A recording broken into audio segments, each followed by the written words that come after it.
Maintenant que nous avons terminé la préparation de l'étui, nous allons donc passer à l'étape suivante, le réamorçage. C'est parti! Pour différencier les amorces, la première différenciation, c'est les amorces Boxer et Berdan. Donc ça, je te ramène à la première vidéo pour savoir ce que c'est. Ensuite, la deuxième différenciation, c'est les small et les large. Donc en haut, là, par exemple, tu as des small et en bas, des large. Les large sont pour amorcer les calibres d'armes d'épaule et les small pour amorcer les calibres d'armes de poing. Les différences que tu pourras trouver après sont en fonction de la dureté de l'amorce. Par exemple, les amorces semi-automatiques sont plus dures, comme celle en haut à droite, destinées notamment à éviter des départs intempestifs sur les AR-15, mais tu trouveras aussi des différences sur la charge, autrement dit sur la puissance de l'amorce. Par exemple, en bas à droite, tu as des amorces larges Magnum, donc pour des armes d'épaule en calibre Magnum, car les calibres Magnum utilisant souvent des poudres lentes, il faut des amorces péchues pour optimiser l'émission de la poudre. Enfin, on veillera toujours à stocker ces amorces loin de l'humidité et en manipulant ces étuis, on fera attention à ne surtout pas faire tomber de lubrifiant sur l'amorce. Dernier petit point, les amorces dites match ne sont que des amorces standards qui sont sélectionnées de manière à n'avoir que les meilleures. Voyons maintenant comment savoir quelle amorce utiliser. La première des choses est d'aller voir dans les bouquins de référence comme le Malfatti. Prenons au hasard une page et tombons directement sur la page du 9 mm. Comme tu peux le voir dessus, il y est préconisé des amorces. Ici, les CCI 500. Je te conseille d'aller faire un tour dans la bibliothèque, tu vas y trouver d'autres ouvrages de référence. En dehors de ces ouvrages-là, à qui peut-on se fier?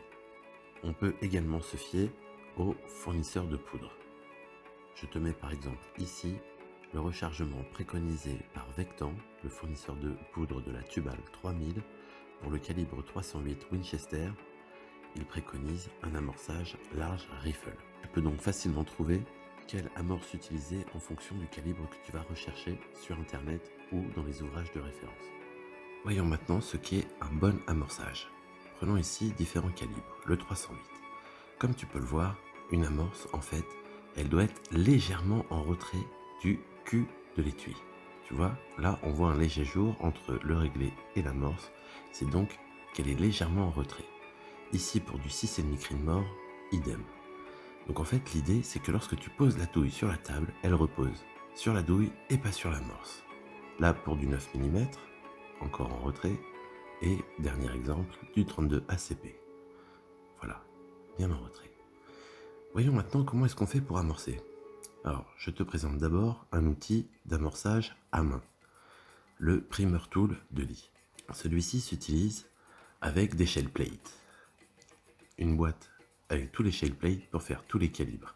Comme tu le vois ici, pour le calibre 9 mm, on utilise le shell plate 19. Donc prenons le 19. On le monte donc sur l'outil, on glisse dans la gorge et voilà. Ensuite, mettons les amorces dans le réservoir à amorce. On ouvre la boîte, on déplie bien le réservoir pour qu'il soit le plus plat possible. Hop, et on retourne. L'idée là est que les amorces, elles aient toute la tête en l'air.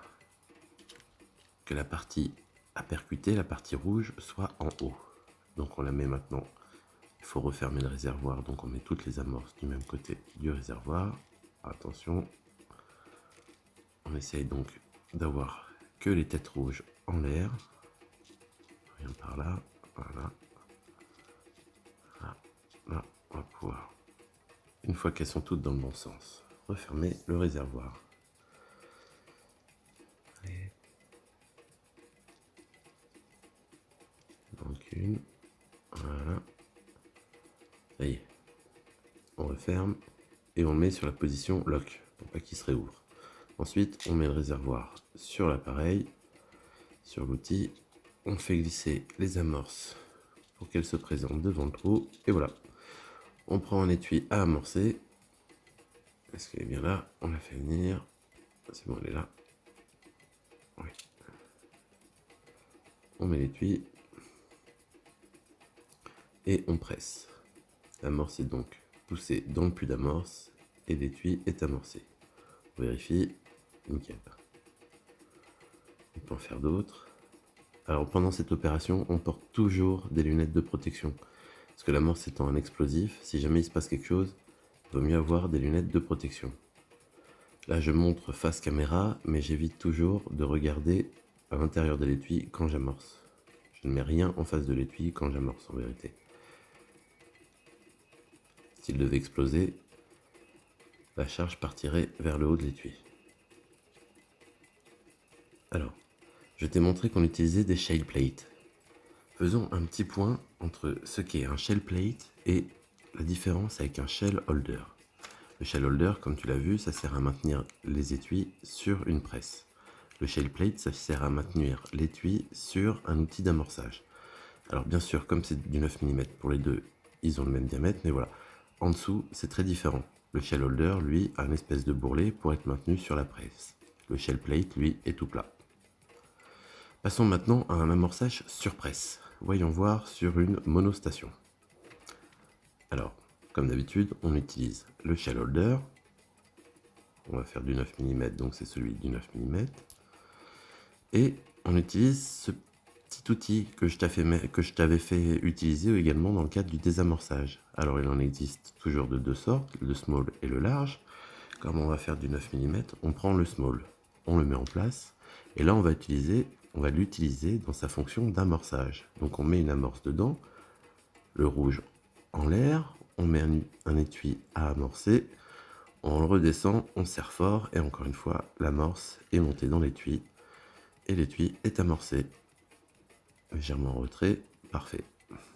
J'en profite pour te montrer que, évidemment, on peut amorcer d'autres calibres. Faisons du 223, donc le shell holder du 223, toujours l'outil d'amorçage, le small,